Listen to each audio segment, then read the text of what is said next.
African Americans were considered to be the lowest class in the 1930s because they were treated poorly in the South and even a little bit in the North. I'm just sitting here. I got time. African Americans did not receive as much money or employment as whites did. Sometimes blacks would get fired first and be hired last before whites. We can sit Some blacks had to beg for food. Most blacks went hungry and poor. you and me. We meant to be. Even though whites had bad things happening to them, the blacks had it worse. Forever free. Unfortunately, blacks were treated poorly and not treated fairly as whites did.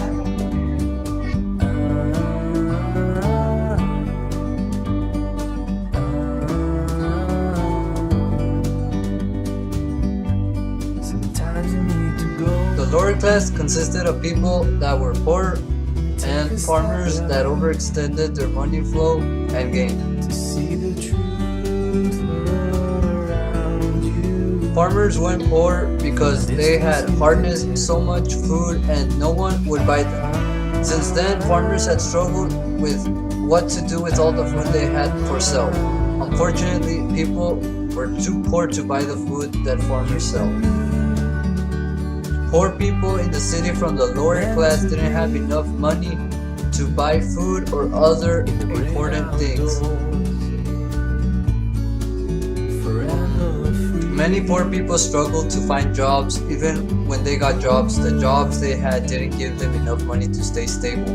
Meant to be. Families from the lower class were usually big. Great outdoors. Everyone in the lower class, regardless of color, struggled with financial stability and lower income.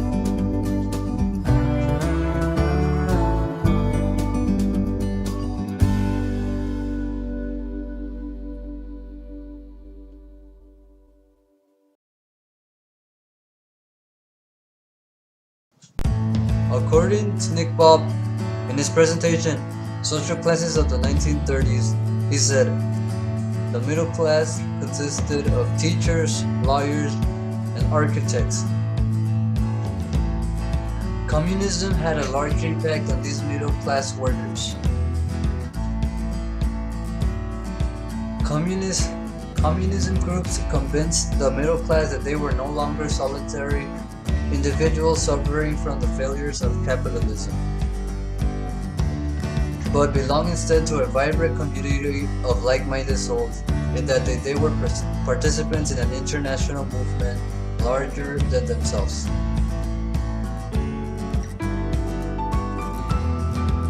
And that they were literally making history.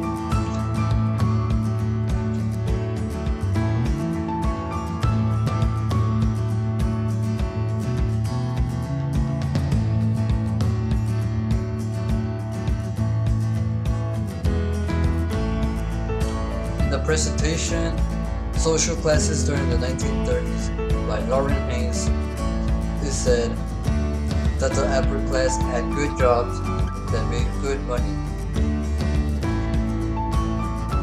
The jobs of the upper class people mainly consisted of lawyers, judges, and doctors. The upper class had nice and clean homes, often fairly fancy.